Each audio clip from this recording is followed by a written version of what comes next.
La période du en même temps.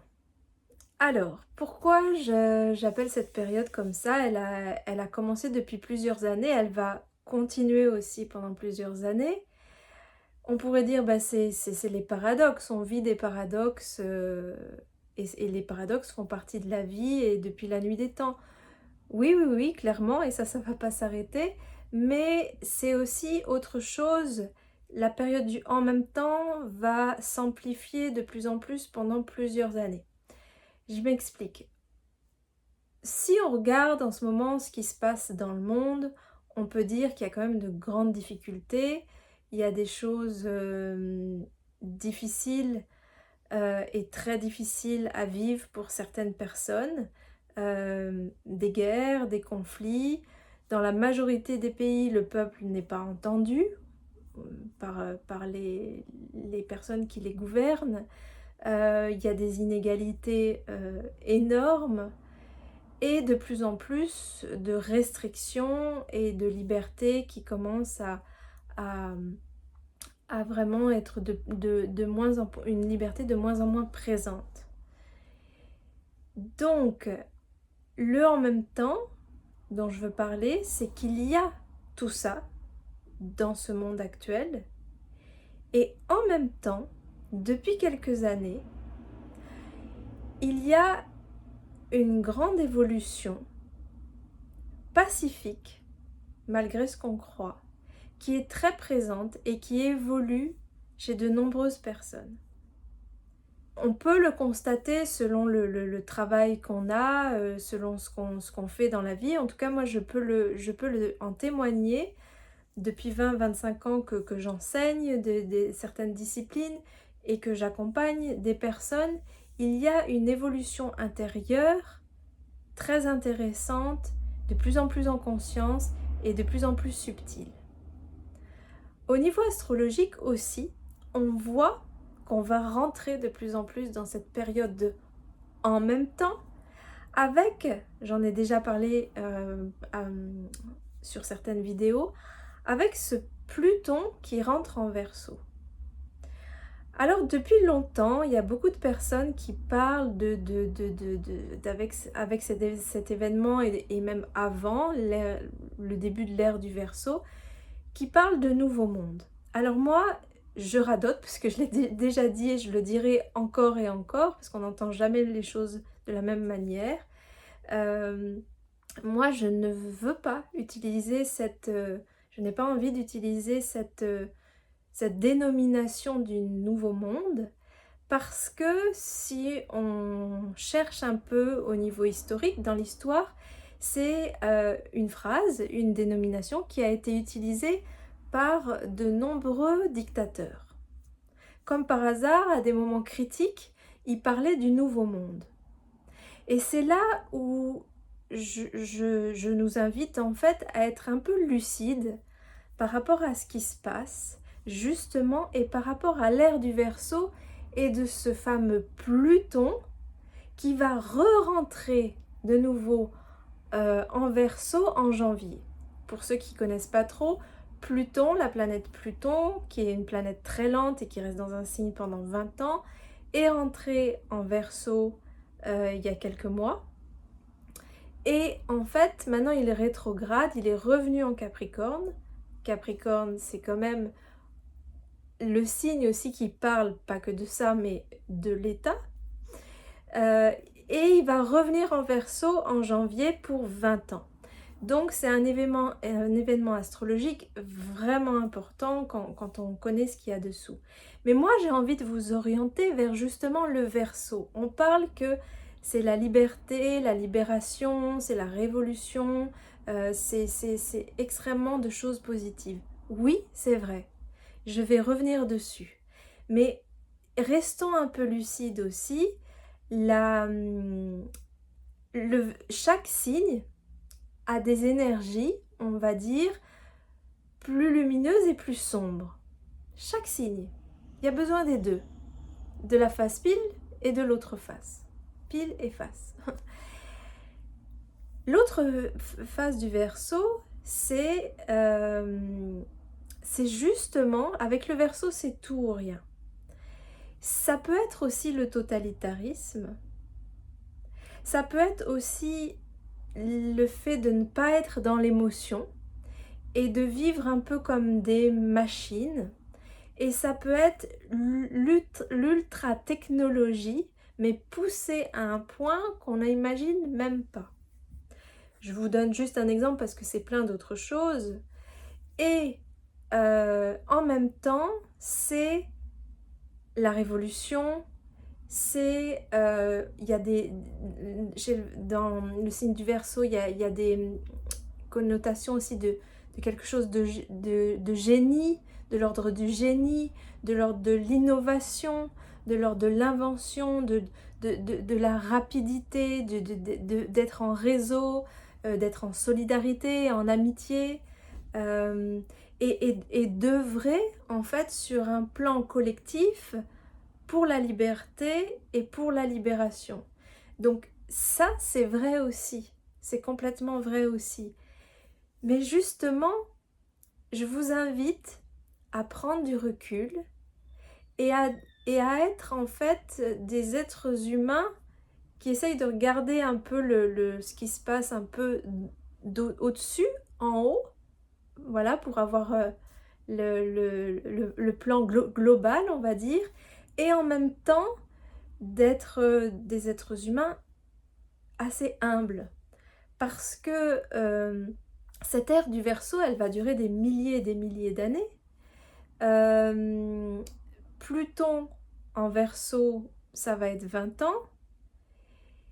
On n'est qu'au début de cette ère. Et souvent avant que le Verseau arrive à déjà donner réellement tout ce qu'il peut donner, on va dire, d'ouvert et de plus lumineux, il peut y avoir des choses un petit peu plus délicates, des faits un petit peu plus délicats. Et le Verseau, en astrologie, mais donc voilà, l'astrologie, ça existe depuis la nuit des temps, et donc on est imprégné de manière consciente ou inconsciente des planètes, tous les uns et les autres, consciemment et inconsciemment. Le Verseau, c'est l'adolescence. Donc, on est actuellement dans une phase du monde où nous, êtres humains, on est des petits adolescents. Voilà, on a encore beaucoup à comprendre du monde et de comment ça se passe. Et donc, oui, oui, du coup, on a envie de se rebeller et de faire la révolution. Il y a de quoi, hein. Il y a matière. Voilà. Mais déjà, j'avais envie de parler euh, de cet aspect-là. Et donc, en même temps, il va y avoir une technologie qui va se développer à vitesse grand V. Pour l'instant, là, on n'a rien vu. Rien. Ça va être un point que nos cerveaux ne peuvent même pas encore l'imaginer. On peut un peu, mais pas complètement. Donc ça va être un point incroyable et en même temps, un retour à des valeurs concrètes, des valeurs de la nature, des valeurs du respect du temps, de ralentir. Tout le monde ne va pas prendre le même chemin. Voilà. À nous de voir, et peut-être que les différents ingrédients sont intéressants au niveau des deux chemins. Voilà. Mais ce qui est sûr, c'est que on va de plus en plus rentrer dans une phase où il va falloir être bien ancré dans ses petits petons, dans ses petits pieds, dans son corps, parce que ça va déménager. Et si on a envie que la terre, le ciel, la nature, etc., soit encore vivable d'une manière agréable, il va falloir, je pense, ne pas dormir. Ça fait un moment qu'on le sait, que des gens se réveillent depuis longtemps, mais là, c'est un cran en dessous. C'est un cran en dessous ce qui va se passer. Et donc, si on n'en a pas envie, nous, c'est un cran au-dessus qu'il va falloir euh, être lucide et réagir. C'est justement comment protéger le vivant. Alors maintenant, j'ai du mal à dire le vivant parce que c'est devenu un mot à la mode et quand les mots deviennent à la mode, j'ai un peu de mal. Mais on va le dire comme ça, protéger le vivant. Donc protéger aussi, on peut le dire comme ça, l'aspect sacré de la vie. Et là, j'aimerais vous parler d'un autre phénomène astrologique qui est déjà en place depuis le mois de mars et qui nous impacte grandement, consciemment ou inconsciemment, euh, qui est très intéressant. Je suis d'ailleurs très contente de le vivre, mais encore une fois, comme toute chose dans ce monde, il y a le côté ombre et le côté un peu plus lumineux. C'est-à-dire qu'on est rentré dans une phase qui va durer 2 ans et demi à peu près, où la planète Saturne, elle vient impacter la maison qu'on appelle la maison 12 en astrologie, et c'est la maison de la spiritualité. C'est aussi la maison de la musique, c'est aussi la maison de la danse, c'est aussi la maison de la migration. Plein d'autres choses, mais je vais rester sur la spiritualité et aussi les mondes invisibles, parce que c'est la maison des mondes invisibles, et je vous rappelle que les mondes invisibles, c'est 99,9% de ce qui constitue notre vie. Donc c'est quand même énorme, et c'est pas parce que nous le voyons pas que c'est pas présent. Alors cette planète Saturne, qu'est-ce qu'elle va faire au niveau de la spiritualité? En fait, elle va faire du tri dans ce qui est sérieux et ce qui n'est pas sérieux, où elle va demander aux personnes qui sont dans ce domaine de peut-être ralentir le rythme pour approfondir ce qu'elles ont à proposer si c'est vraiment fondé. Parce qu'en fait, Saturne, elle demande de la structure, elle demande du sérieux. Et Saturne, c'est une planète qui demande du travail. Petit à petit, pas à pas, on y arrive. Donc, ça, elle vient dire, ok, êtres humains, vous avez besoin de retrouver une certaine spiritualité, mais ça se fait pas n'importe comment. Attention à ne pas suivre le premier ou la première des personnes qui vous embarquent dans cet univers sans avoir un vécu et un travail sérieux derrière des questions sérieuses. Donc voilà, c'est très intéressant parce que Saturne va demander à ce qu'on soit sérieux. Mais en même temps, Saturne, c'est aussi relatif à des décisions qui souvent viennent des personnes qui gouvernent ou des personnes au-dessus. Saturne, il y a une énergie de hiérarchie en fait. Avec Saturne en maison 12, c'est évident qu'il va y avoir des restrictions par rapport aux médecines naturelles. C'est évident qu'il va y avoir des restrictions par rapport justement aux personnes qui œuvrent avec l'invisible et aux guérisseurs et peut-être aux musiciens, aux musiciennes, etc. etc. Donc, c'est aussi mettre des bâtons dans les roues à des personnes qui arrivent sur une envie, on va dire, ou alors quelque chose qu'ils ont déjà intégré quelque part de l'ordre de l'unité pour aller vers la paix. Pourquoi je dis ça? Ceux qui font de l'astrologie vont me comprendre, mais pourquoi je dis ça? Parce que maison 12, c'est la fin d'un cycle. Et à la fin d'un cycle, ça ne veut pas dire qu'on est tous initiés, pas du tout, c'est pas du tout ça, mais à la fin d'un cycle, c'est le secteur de la maison 12, il y a des personnes en fait qui arrivent avec un bagage conséquent pour aussi une guérison, pour proposer une guérison et quelque part une grande libération à d'autres personnes, parce qu'il y a eu un cheminement depuis très longtemps. Mais là, voilà, il va y avoir des freins, il va y avoir des difficultés, parce qu'en fait, c'est la fin d'un cycle et c'est comme si avant la fin d'un cycle, avant de recommencer une période, on va dire, une certaine période avec l'élan du Bélier, en tout cas dans ce qui concerne, par rapport à ce qui concerne Saturne, voilà, il va y avoir des ralentissements et peut-être des choses à défendre parce que des domaines vont être souvent menacés. Donc voilà, il y a le côté, il y a les deux côtés.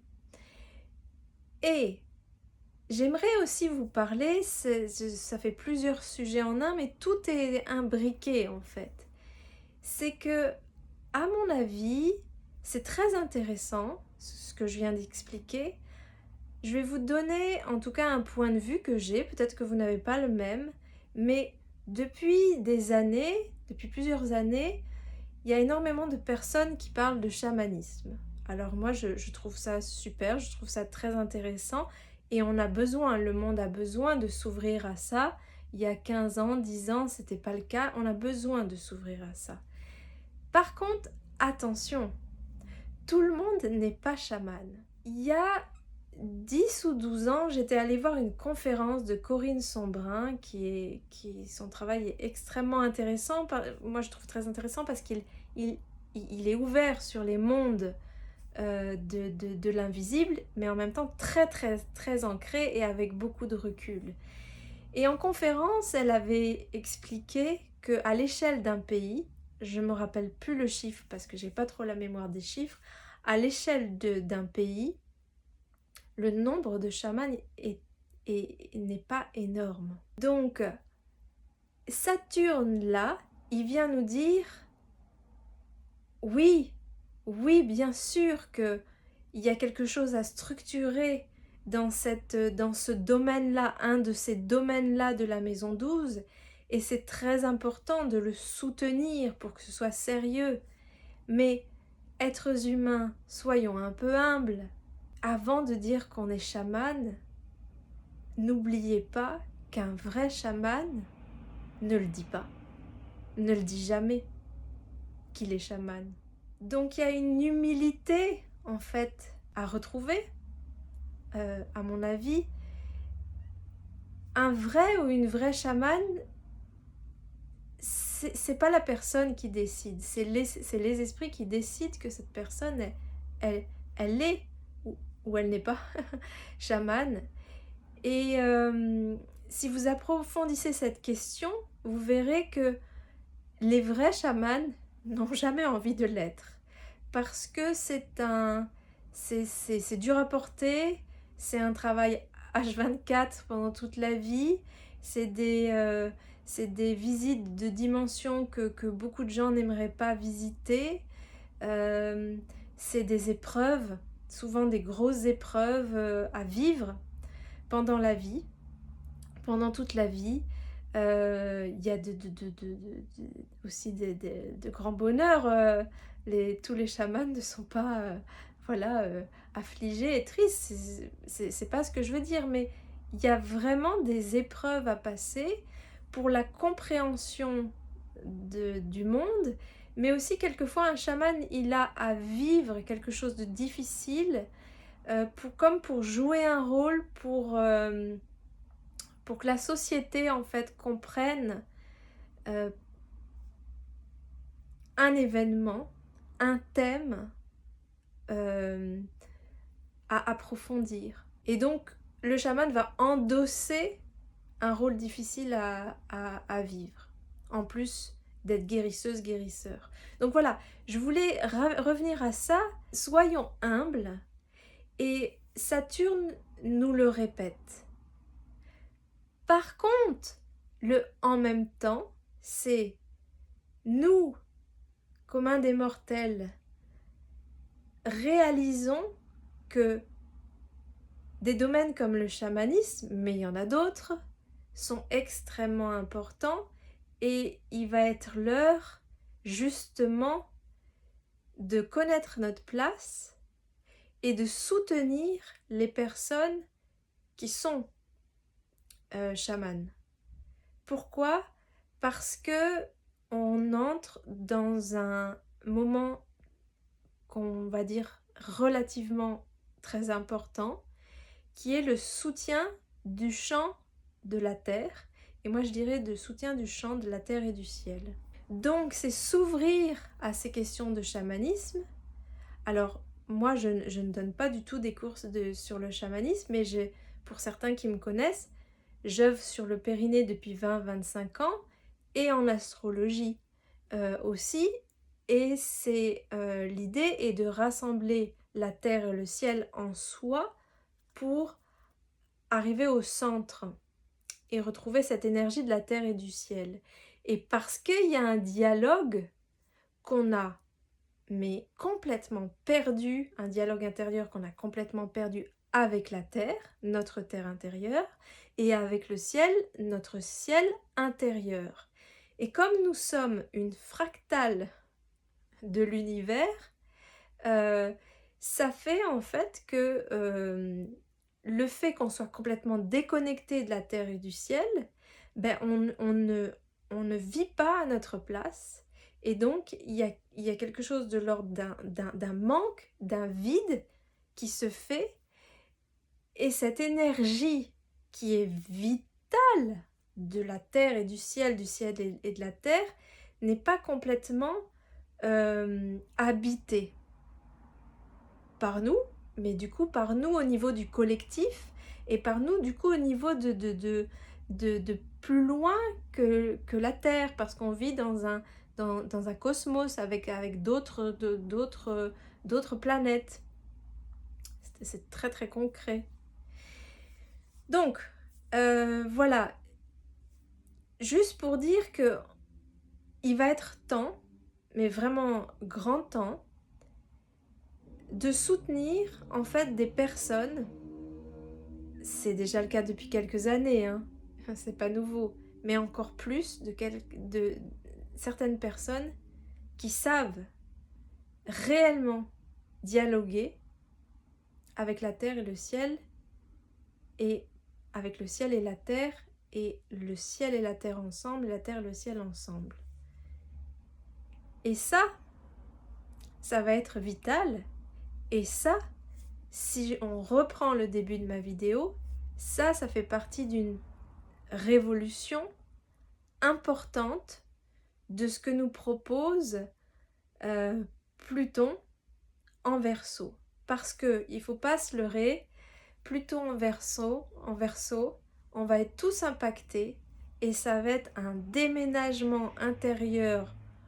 Willy, je te dis pas, et des transformations obligatoires. Donc s'il n'y a pas ancrage par rapport à la terre, s'il n'y a pas ancrage par rapport au ciel, ben il est possible que ce soit difficile. Je suis honnête et lucide, il est possible que ce soit difficile parce que le en même temps, c'est que ces énergies-là ne sont pas mises en place, on fait tout pour que ça ne soit pas mis en place dans la vie, dans la société, mais en même temps, sur un autre plan, c'est extrêmement mis en place et ça déménage. Je sais, c'est paradoxal, mais bon, c'est comme ça. Et donc, si on n'accorde pas nos corps aux énergies qui nous entourent, les énergies du en même temps, eh bien, c'est comme si on continuait à se balader en 2 chevaux alors que les énergies, c'est des énergies d'une Rolls-Royce ou d'une Ferrari. Je préfère la 2 chevaux esthétiquement et pour plein d'autres choses, mais vous me comprenez, je pense. Donc voilà, c'est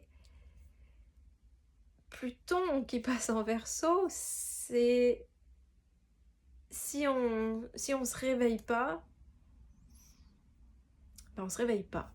Et quand on se réveille pas, et ben on est ralenti et le corps est ralenti et il peut y avoir des problématiques de santé, de bien-être, etc., etc.